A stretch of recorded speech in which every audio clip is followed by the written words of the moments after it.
公元2000年，人们在山西省太原市迎泽区发现了沉埋近15个世纪的徐显秀墓。在历经2年左右的发掘以及10多年的修复保护后，官方在墓址之上就地建起了北齐壁画博物馆，并于2023年底正式对外开放参观。北齐这个王朝的属性是又疯又淫，他们的几代帝王明显都有严重的精神病，而且男女关系混乱。比如北齐后主高纬，前脚宠幸完一对姐妹花，后脚就命人把姐姐的脸皮剥掉了。高阳前脚宠幸完妃子，后脚就把妃子杀掉，把骨头抽出来当乐器用。如果再往祖上数几辈，没称帝的高欢、高成父子更是经常共用同一套后宫班底。总结下来就是没个10年的脑血栓根本干不出来这些事儿，所以这个王朝只持续了27年就被北周灭了。灭得好啊，起码北周比他们正常多了。虽然北齐这个王朝很离谱，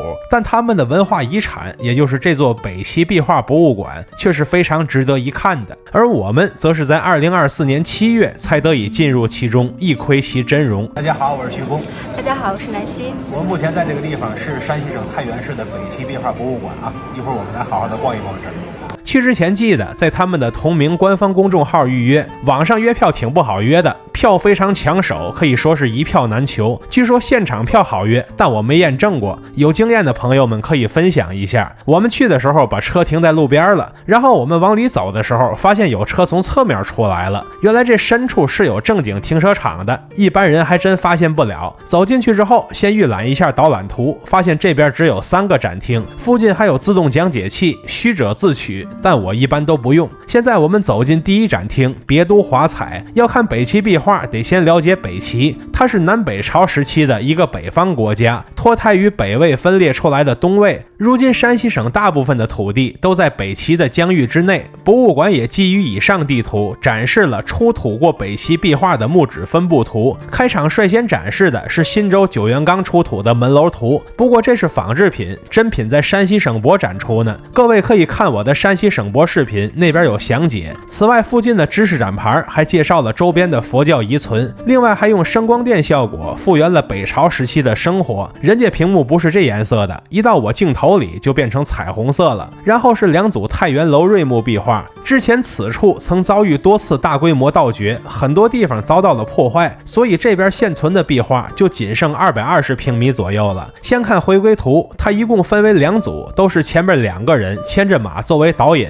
中间5个骑着马的人则是主体部分。上边是驼队与群马图，这是一群人骑着骆驼在前，7匹骏马跟随在后，可惜这个位置放的比较高，所以不太能看清楚细节。下一组是鞍马游骑图，这个布局和刚才的回归图很像，都是中间一大组骑马的人，两侧则各有2个骑马的人在前后导引。如果我们仔细看细节，就会发现其中一匹马因为受惊了，竟然拉出一堆粪球，这便是北齐壁画博物馆中著名的看点马拉粪球。下面我们进入下个单元大象齐声。率先看到的这2幅壁画名叫门关图，这种壁画一般来说都是被摆在门的2侧，画中的2个人形象接近，都是头戴梁冠，络腮胡子，身穿红色朝服，典型的官员打扮。他这个细节很到位啊，看脖子后边的富贵包都给原样复原出来了。下一幅是狩猎图，哎呦，谢天谢地啊，总算看到一幅高清的了。这是2个武士在狩猎，穿白衣长袍者骑红马，穿红衣长袍者骑白马，2人分别拈弓搭箭，逼得周围的群兽四处逃窜。而另一幅狩猎图则是2人分别手持弓箭和长矛在猎虎的场景。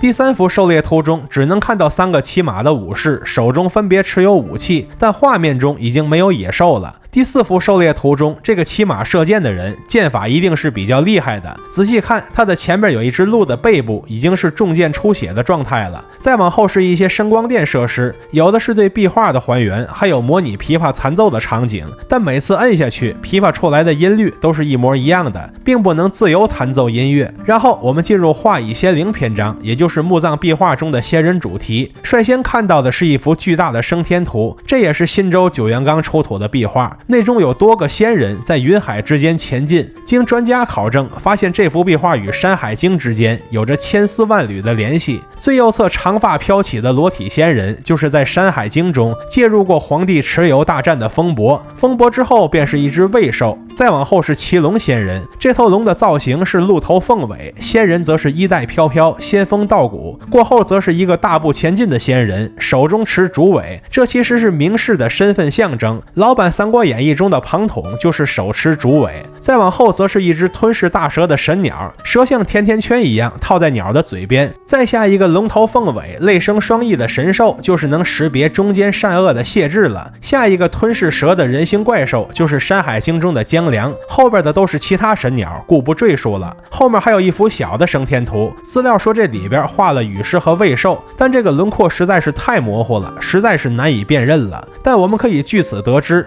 像四方神灵、风雨雷电，乃至于12生肖，这些神灵至少在北齐时代就已经自成体系了。至此，我们就看完了北齐壁画博物馆的第一展厅。下面我们进入第二展厅，一眼千年。这个展厅所对应的就是多次被盗的徐显秀墓，其墓中壁画在地下沉埋近15个世纪后，终于来到了我们的眼前。但最大的遗憾是，因为技术手段所限，我们目前还不能下去参观。当然，也不是彻底不让下，用 VR 下还是可以的，但 VR 没法拍成视频，所以我就不参与了。此外，博物馆中还用图片的方式展示了徐显秀墓的结构样式。我们刚才脚下的那个场景所看到的就是墓道，然后我们一路往后看，发现徐显秀这么大的领导居然只有一个墓室，因为在魏晋之后，这种长斜坡道单墓室结构就是当时的主流。后边是徐显秀的生平，当初高欢在东魏当权臣的时候，徐显秀属于是他的旗下元老。当高欢的儿子高阳建立北齐后，这元老就顺理成章的位列三公了。再往后是徐显秀墓志集盖，如果看完了墓志的全文，就不难发现徐显秀本名徐颖，